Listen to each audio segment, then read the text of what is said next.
السلام علیکم و رحمت الله.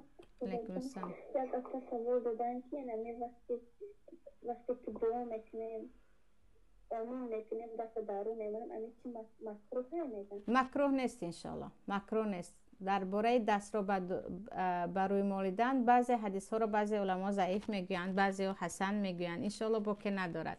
و دست رو بروی مالیدن رو بعضی ها حتی میگن پیامبر مثلا سوره ها رو خوانده به بدن خود میمالیدند، ناس فلق رو خوانده یا به بیمار میمالیدند، انشالله باکی ندارد. انشالله این رو مکروه و بدعت نمیگوییم باذن الله.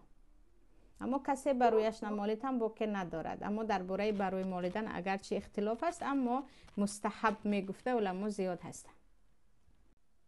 سوال من چنین است: در تاجیکستان بعضی ها پدر و مادر رو علل خصوص پدر رو قبلگاه هم میگوین، یا که در بعضی جاها شوهر رو میگن، یعنی شوهرت بعضا میگن که شوهرت قبله تو از او رو حرمت کن. آیا همین سخنهای شرکی نیستن؟ کن به معنای احترام میگویند خواهرم. برای قبله همان گونه که احترام دارد آنها رو هم احترام کن میگویند. این رو شرک گفته نمیشود. مردم مقصدشان نیست که به او سجده کن و خدای تو، مقصدش این که همان گونه که کعبه احترام دارد آنها هم احترام دارند. به همین معنا است خواهرم. پدرم شوهر رو هم با همین معنا میگویند، یا مادر رو مثلا جنتی تو است میگویند. این همچون احترام است خواهرم. اما پدر خدا هست که نمیگویند، به پدر سجده کن که نمیگویند، فقط همچون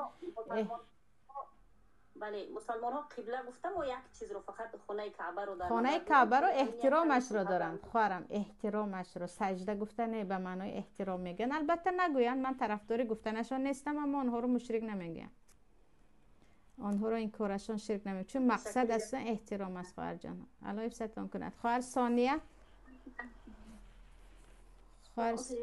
علیکم السلام و رحمت الله. در سوال در برنامه ابورتون گفته گوش کردگی باشم فراموش کردگی هم سوال آمده ای که زنی که به مجبوری در وقت جوهیلیش مقصد نمیدونسته و پیش برنامه شما همچنین سوده ابورت کردن نمیدونسته، هوایم به مجبوری شوهر ابورت احساس کردگی مثلا همین خونبه های همین بوده و او شوهر چطور شدگی خونبه هاش در گردنی زن میسته، در گردن هر دویش است خونبه هاش، در گردن هر دویش است، در گردن فقط زن، هر دو جمع کرده میدیم برای اینکه هر دو شریک هستند.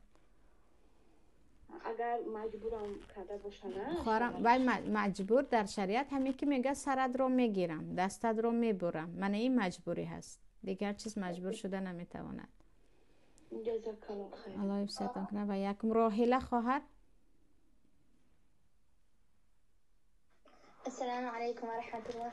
علیکم السلام و رحمت الله. استاذه جان در همین وقت که طهارت کنی دهن رو غرغره میکنیم، چه حلق ابیزتن باید تر شود؟ حلق رو ترک کردن سنت است. یعنی چی مشکلی دارد وقتی دهن رو غرغره میکنید به گلو هم آب رود؟ چی از این چی مشکلی میشود؟ اگه مشکل نمیشود کار آسان است. پیامبر غرغره کردن و دهان و بینی رو در همچون سنت انجام میدادن. غرغره را اگر شما کردید هم به گلو خیلی فایده دارد، هم سنت رو کردید، اما یکی نکردید گناهگار نمیشوید، چون که از فرض‌های طهارت نیست.